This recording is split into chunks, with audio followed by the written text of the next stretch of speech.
ঈদের টানা ছুটিতে লাখো পর্যটকের ঢল নেমেছে দেশের প্রধান বিনোদন কেন্দ্র পর্যটন নগরী কক্সবাজারে। সৈকতের শীতল হিম বাতাসে প্রাণ জুড়াচ্ছেন ভ্রমণ পিপাসুরা। হোটেল মোটেল গেস্ট হাউসগুলোর বেশিরভাগই পরিপূর্ণ। পর্যটকদের পাশাপাশি উচ্ছ্বাসে মেতেছেন স্থানীয়রাও। এদিকে দুর্ঘটনা এড়াতে কয়েক স্তরের নিরাপত্তা ব্যবস্থা গ্রহণ করেছে আইনশৃঙ্খলা বাহিনী। কক্সবাজার থেকে আহসান সুমনের প্রতিবেদনে দেখুন বিস্তারিত। ওয়ালটন আবারও মিলিনিয়ার অফারে ওয়ালটন ফ্রিজ কিনে আপনিও হয়ে যেতে পারেন মিলিয়নিয়ার। প্রাকৃতিক সব সৌন্দর্য উপভোগ করতে প্রশান্তির শহরে ছুটে আসেন লাখো পর্যটক। নীল জলরাশিতে সমুদ্র স্নান, বালুকাবেলায় দাঁড়িয়ে গোধূলির শেষ সূর্যাস্ত দেখা সহ দর্শনীয় স্থানগুলোতে ঘুরে বেড়াচ্ছেন ভ্রমণ পিপাসুরা। লোকে লোকারণ্য সৈকতে অনাবিল আনন্দ আর বিশুদ্ধ উচ্ছ্বাসের যেন কমতি নেই। অনেকেই কিছু সময়ের জন্য হারিয়ে যান ফেলে আসা শৈশবে। আজকে এখানে আসলে তারপরে যাব আমরা ইয়াতে কুতুবদিয়া যাব আর টেকনাফ যাব। কিছু রিক্রিয়েশনের জন্যই মূলত কক্সবাজারে আসে। সুন্দর একটা পরিবেশে আমাদের ঈদের আনন্দ উপভোগ করছি।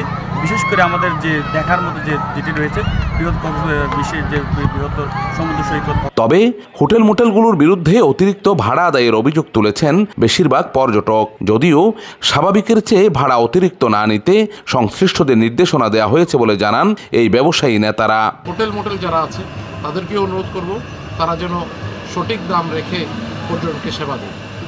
আমরাও চেষ্টা করছি পর্যটকদের সেবা দেওয়ার জন্য। কিছু কিছু লোক থাকে সুযোগ সন্ধানে তারা কিছু বাড়িয়ে নেওয়ার চেষ্টা করে।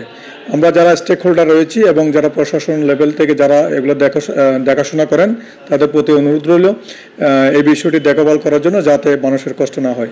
ভ্রমণে আসা পর্যটকরা যাতে নিরাপদে সর্বোচ্চ বিনোদন উপভোগ করতে পারেন সেজন্য কয়েক স্তরে নিরাপত্তা ব্যবস্থা নেওয়া হয়েছে বলে জানান আইনশৃঙ্খলা বাহিনীর এই কর্মকর্তা। কোনো ধরনের হয়রানির শিকার না হয় সেজন্য আমাদের প্রতিটা ইভেন্টে আমাদের নজরদারি থাকবে এবং কেউ কোনো ধরনের অপরাধ করে পার পাবে না, আমরা কাউকে রেহাই দিব না। টানা 9 দিনের ছুটিতে কক্সবাজারে 5 থেকে 6 লাখ পর্যটকের আগমন ঘটতে পারে বলে ধারণা করছেন পর্যটন সংশ্লিষ্ট ব্যবসায়ীরা। এবার পৃথিবীর দীর্ঘতম সৈকতে ভিন্ন মাত্রা এনেছে এই নাগরদোলা, যেখানে শিশু থেকে শুরু করে সব বয়সী নারী পুরুষ বিনোদন উপভোগ করছেন এই সাগর সৈকতে এসে। আর অন্যান্য যারা পর্যটক আছেন তারাও পুরো সৈকত জুড়ে হেঁটে বেড়াচ্ছেন মনের আনন্দে।